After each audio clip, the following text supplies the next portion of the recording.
जी, अस्सलाम वालेकुम। पाकिस्तान के अंदर हुकूमती पार्टी देखें तो उनको लगता है कि सब कुछ स्मूथ है, कुछ गड़बड़ नहीं हो रही, और दूसरी तरफ अगर हम पीटीआई के अंदर देखें तो जंग जारी है।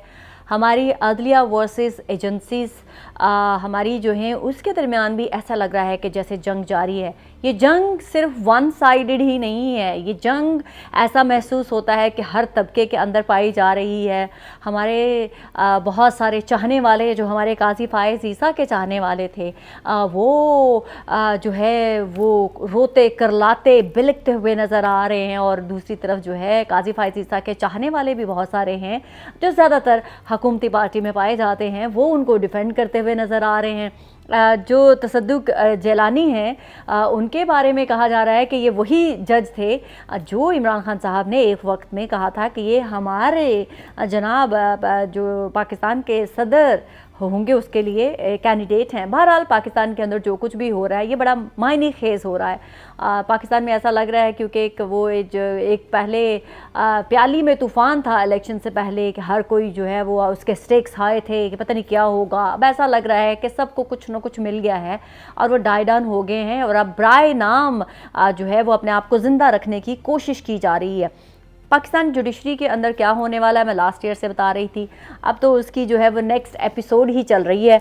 पाकिस्तान के अंदर पाकिस्तान की अदलिया के जो हमारे चीफ जस्टिस हैं उनके ऊपर काफ़ी ज़्यादा क्रिटिसिज्म आ रहा है।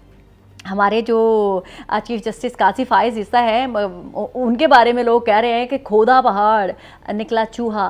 मेरे ख्याल से मैं रीफ्रेज करके इस सेइंग को दोबारा अगर मैं कह दूं तो खोदा तो आप लोगों ने पहाड़ था, लेकिन उसमें से निकला चूहा, और वो भी मरा हुआ। हम तो पहले से कह रहे थे कि जनाब ये वो नहीं है जिसको आप समझ के बैठे हुए हैं, ये एक बाकायदा प्लानिंग के तहत आया है। इनको जो ऑर्डर किए जाएंगे ये वही ऑर्डर बजा लाएंगे, इनके अंदर वो कैपेसिटी नहीं है जो ये ख़ुद इंडिपेंडेंटली रह के जो है वो कर सके। तो बहुत ज़्यादा मायूसी है हमारे चीफ जस्टिस काजी फ़ाइज़ ईसा के मुतल्लिक, बहुत ज़्यादा मायूसी है। पाकिस्तान के जो प्राइम मिनिस्टर हैं शहबाज शरीफ साहब वो लॉस्ट नज़र आ रहे हैं। पाकिस्तान के अंदर कोई भी ऐसा लग रहा है कि किसी को पाकिस्तान के अंदर महंगाई की फ़िक्र नहीं है, किसी की भी पाकिस्तान की माशी सूरत हाल से कोई लेना देना नहीं है। ऐसा लग रहा है कि जैसे सब लोग ना अपनी अपनी जगह पर सेटिस्फाई हैं कि हमारा कुछ नहीं होना, जो हमें लाए हैं वही सब कुछ करेंगे, तो हमने तो जवाब नहीं देना आवाम को। फॉर वाइल जवाब तो देना होता है जब इलेक्शन में जाएंगे, पर जब तक अभी ये हुकूमत है उनको तसल्ली हो चुकी है कि यह हुकूमत कहीं नहीं जाने वाली है और हम यहीं पर ही कायम दायम हैं। ऐसा लग रहा है कि जैसे इमरान खान साहब के मुतल्लिक कहा जाता था कि इमरान खान साहब अगले 10 सालों के लिए भी आए हैं, ऐसा लग रहा है कि ऐसी परसेप्शन बनाने की कोशिश की जा रही है कि शायद ये गवर्नमेंट जो है वो होली सोली जो है हमारी होली काऊ बन के 5 साल बड़ी ही खुशी, बड़ी ही सटल सुकून चिल माहौल में जो है वो 5 साल मुकम्मल करेगी। बल्कि ये भी कहा जा रहा है कि शायद अगले भी 5 साल इसी हुकूमत को मिले।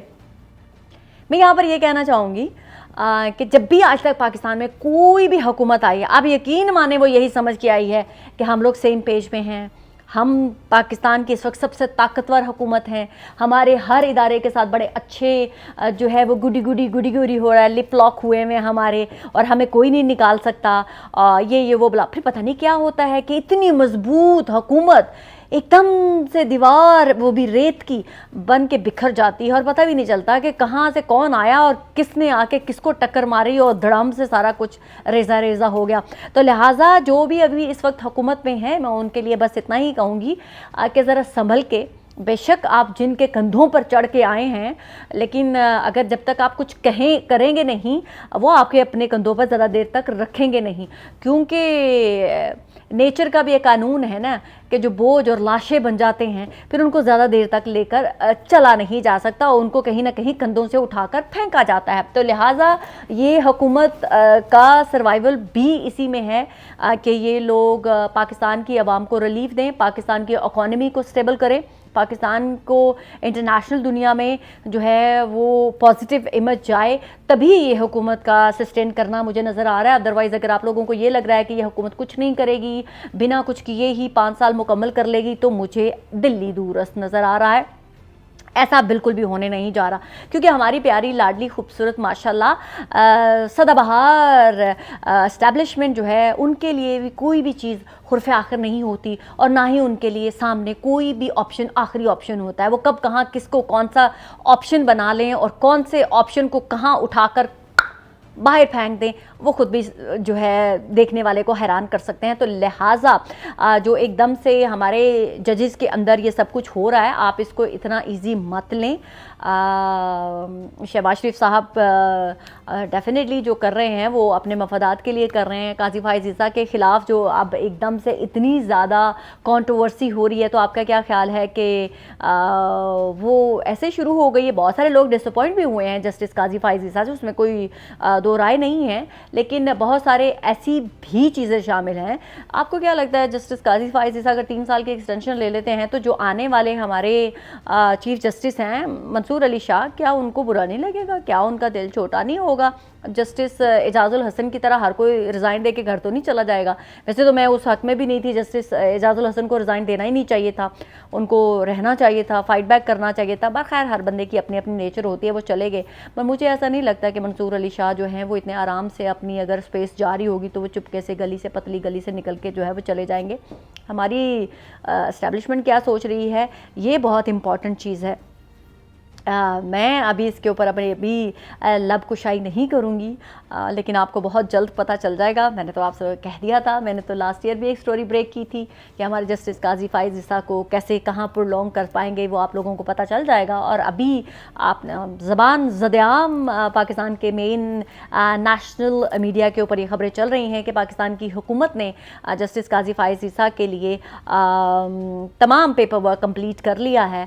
हुकूमती नुमाइंदे बेशक इसकी जो है वह नफ़ी कर रहे हैं, लेकिन अब ये पाकिस्तान के नेशनल मीडिया के ऊपर रिपोर्ट हो रहा है कि ऐसा हो रहा है।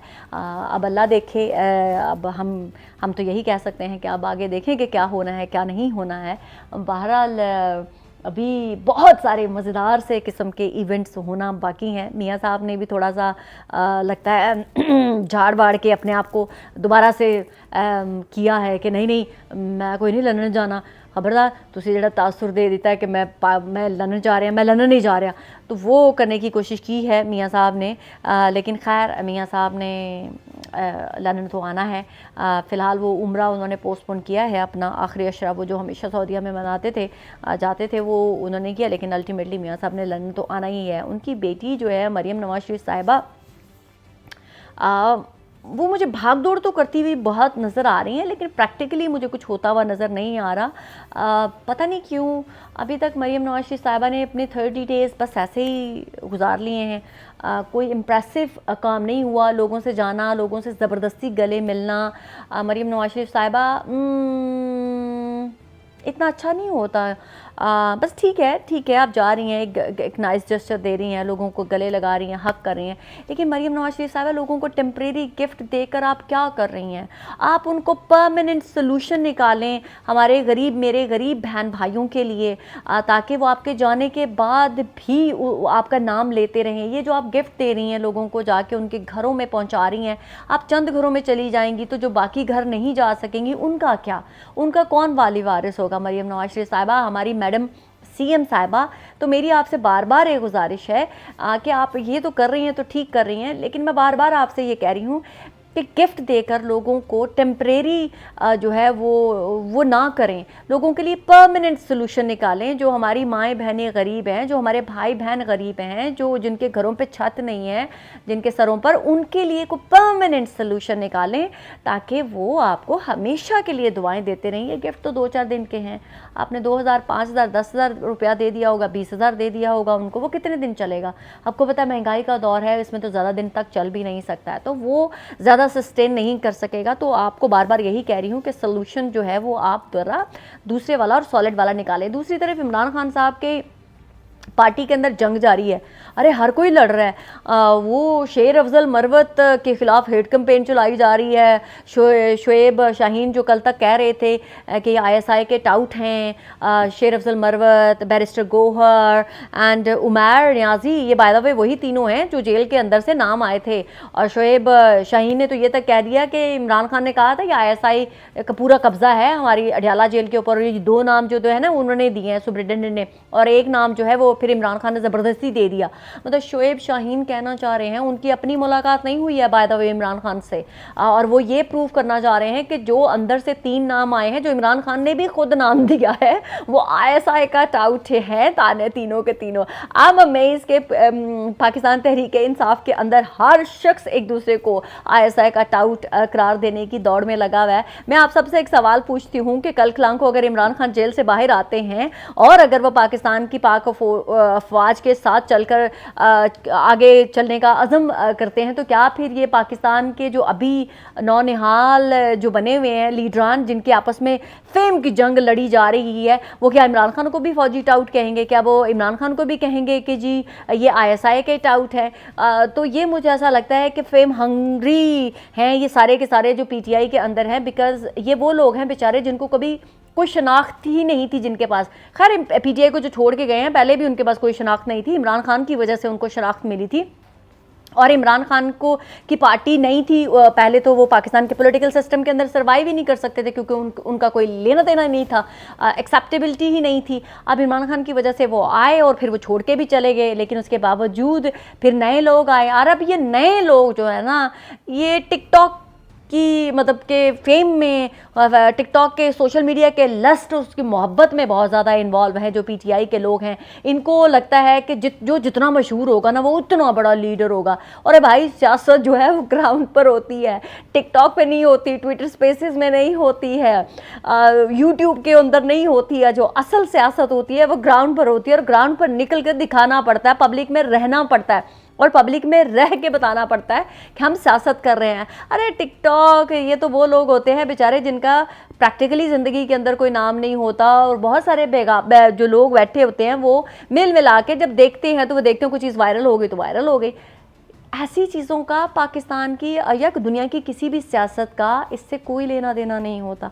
तो पीटीआई के ऐसे लोग जो टिकटॉक के लस्ट में मुब्तला हैं, ट्विटर स्पेसेस में जाके अपने आप को समझते हैं कि बहुत हम हीरो हैं, वो इस जंग से बाहर निकले। पीटीआई में बहुत सारे ऐसे लोग भी हैं जिन्होंने शायद कभी ग्राउंड पे जाकर कभी सियासत ही नहीं की हो, 2-4 जो है वो फॉलोअर बना लिए और वो अपने आप को लीडर डिक्लेयर कर रहे हैं। तो पीटीआई के अंदर काफ़ी लड़ाई झगड़ा लग रहा है। पीटीआई का मुझे मुस्तकबिल अगर मैं आज का सिनेरियो चेक करूं तो मुझे कुछ अच्छा नज़र नहीं आ रहा है। इमरान खान साहब के होते हुए अगर पीटीआई का ये हाल है कि जो तमाम पीटीआई के कायदीन हैं जो सब पीटीआई के अंदर हैं वो एक दूसरे के गिरबां को पकड़ के खींच के एक दूसरे को लिटरली कह रहे हैं तू बाहर आ, मैं तुझे मिलता हूँ, तू बाहर आ जरा, मैं तुझे देखता हूँ। तो मुझे तो ऐसा नज़र आ रहा है कि बहुत जल्द पीटीआई के अंदर गोलियाँ भी चल जानी हैं एक दूसरे के ऊपर, मुझे ऐसा नज़र आ रहा है। और खुदा ना खासा सोचें आप, क्योंकि ज़िंदगी तो अल्लाह ताला की देन है, जाना भी है सब ने इस दुनिया से। इस पार्टी में अगर इमरान खान साहब नहीं रहते तो मुझे पीटीआई का फ्यूचर अब कोई इतना अच्छा नज़र नहीं आ रहा, क्योंकि पीटीआई में कोई भी लीडर नहीं है। अरे लीडर जो लोग कहते हैं ना इमरान खान जिस पे हाथ रख देगा वो लीडर होगा, ओ भाई लीडर बनाए नहीं जाते, लीडर पैदा होते हैं। तो ये आप लोग पहले सोच ले, इमरान खान ने अगर किसी की हाथ पे कंधे पे रख दिया तो वो लीडर नहीं बन सकता। भाई लोग लीडर पैदा होते हैं, लीडर बनाए नहीं जाते, वरना तो हर किसी को एक डमी में तैयार करके आप लीडर बना के जो है वो साइड पे कर देते। तो पीटीआई का जो है वो काफ़ी तितर बितर हुई भी नज़र आ रही है। शेर अफजल मरवत का क्या उखाड़ लेंगे ये लोग, या किसी और का क्या उखाड़ लेंगे? इमरान खान की मर्ज़ी से वो लोग फोकल पर्सन बने हैं, इमरान खान अभी भी उनके साथ है, उनको सपोर्ट कर रहा है। बहरहाल फेम की जंग जारी है। पाकिस्तान तहरीक इंसाफ जो है वो ख़ुद एक तबाही की तरफ जा रही है।